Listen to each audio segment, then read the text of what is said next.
And for today's vlog mga tropa, bale, ipapakita ko sa inyo yung niluluto ko pong ulam for 1 week. Okay? Ang ginagawa ko mga tropa, nagluluto na po ako ng pagkain o ulam sa isang linggo. Minsan kapag nagkulang, nagluluto pa rin ako. Pero nagluluto na po ako ng mga ilang putahe sa isang linggo. Kasi sa 5 days na pasok po namin. Okay? Ito mga tropa. Ipakita ko sa inyo. Okay. Ito pala mga tropa yung lulutuin ko ngayong araw na to para sa baon ko po sa next week, 5 days. Yan. Mga tatlong putahe po to mga tropa, no? So plano ko magluto dito ng menudo, mga ganun. Tapos nilagang baboy. Dito naman madaling luto sa pinakuluan sa Sprite. Ayun. Try ko mga tropa, no? Bale, 3 putahe po mga tropa, no? Okay?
mga tropa, no, sobrang pagod ko kahapon, linggo, nakatulog na ako. Umiga lang ako pagkatapos magluto, tapos nakatulog na ako agad. Tingnan niyo naman mga tropa, di pa ako nakapagtupi. Kasi madaming trabaho kapag day off. Luto ka ng ulam, maglalaba, magtutupi, yun, ganun. Tingnan niyo mga tropa, nakabukas pa yung cabinet ko. Kasi nga, yung laban ko, ang dami oh. Tapos ito lang yung higaan ko. Humiga lang ako dito. Nag-cellphone lang ako. Nag-cellphone lang ako dito. Tapos, inusog ko lang tong mga labahan ko. Ayan o. Ganyan lang o. Ang ending, wala akong kumot. Ang lamig. Nakabaroktot ako. Wala, sabi ko, nakatulog ako. Sobrang pagod siguro. Yun.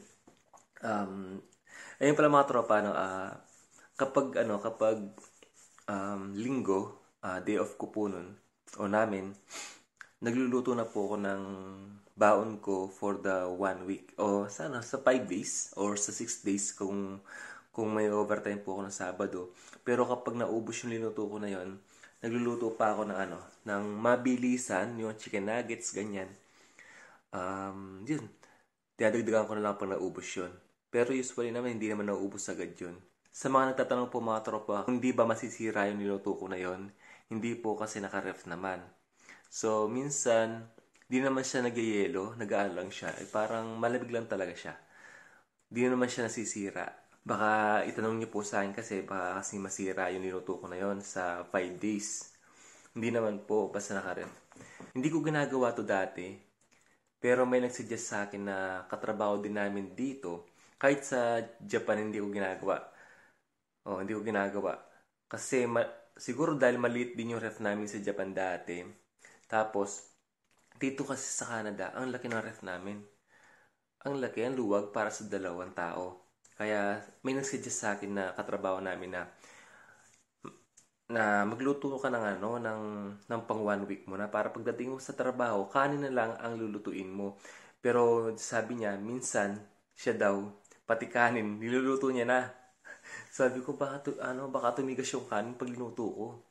Yun nga, minsan tumitigas yung kanin. Kaya ginagawa ko pagdating ko dito sa bahay, agad saing na ako. Ganon, para pag, tulog, gigising lang ako para kakain, di ba? Maluwag yung kilos ko. Parang hindi ako ngarag, di ba? Para paggising ko, bago pumasok, ayos na lahat. Wala na akong iniintindi, kakain na lang, di ba? Yun, ganun po yung ginagawa ko dito sa Canada. Siguro, try nyo. Kapag nagustuhan nyo, tuloy-tuloy nyo na lang din. Yun. Tapos, hindi ka pa mahihirapan mag-isip ng ulam kung alam niyo yun, kasi dati ginagawa namin nung bago kami dito, ginagawa namin araw-araw nagluluto. Araw-araw din. Alam niyo yun, yung parang ang hirap pang isip ng ulam, kung ano yung ulam mo sa bukas, 'di ba? Sa susunod na bukas, ang hirap. Alam niyo, mag-iisip ka na ng ulam, tapos itingin ka sa rep kung anong available na lang, 'di ba? Mga ganun. Pero ngayon kasi, pag namili ako, inisip ko na kung anong uulamin ko, tapos bibili na ako ng ingredients agad-agad. Tapos pag uwi, lagay lang sa ref. Tapos kapag linggo, day off, saka na ako babanat ng luto. Yun, pang 5 days. Yun, nung nakaraan, ganun ginawa ko, pang 5 days. Pero nung nagdagdag po ako ng nuggets saka itlog. Yan mga tropa, bukod sa mga linuto ko po kahapon, 3 putahe, nagluto din ako ng ginisang ampalaya na may itlog. Hindi ko alam ang tawag sa Tagalog, pero sa amin kasi lagat.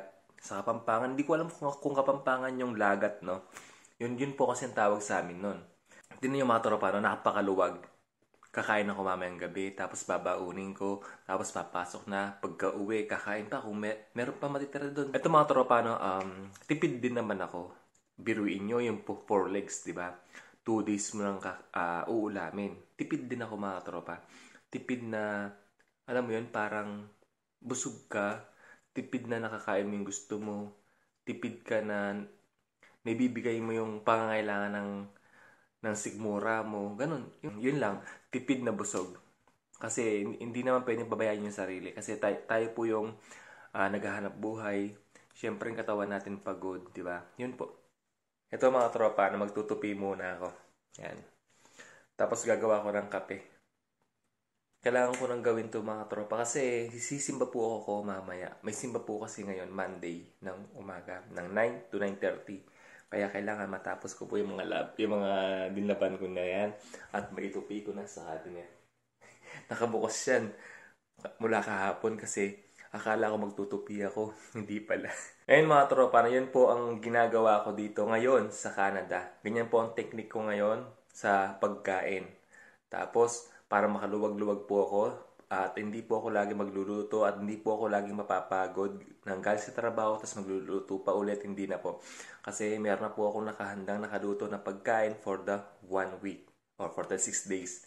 Ayun, sana mga tropa, nakakuha kayo ng idea sa idea po na nakuha ko din sa ibang OFW dito. Ayun. Ayun mga tropa, hindi ko naman po tatapusin ang vlog na to na hindi ko po sasabi sa inyo to. Share to inspire, not to impress. Pray hard to work, stay humble, and God bless po sa ating lahat. Bye-bye!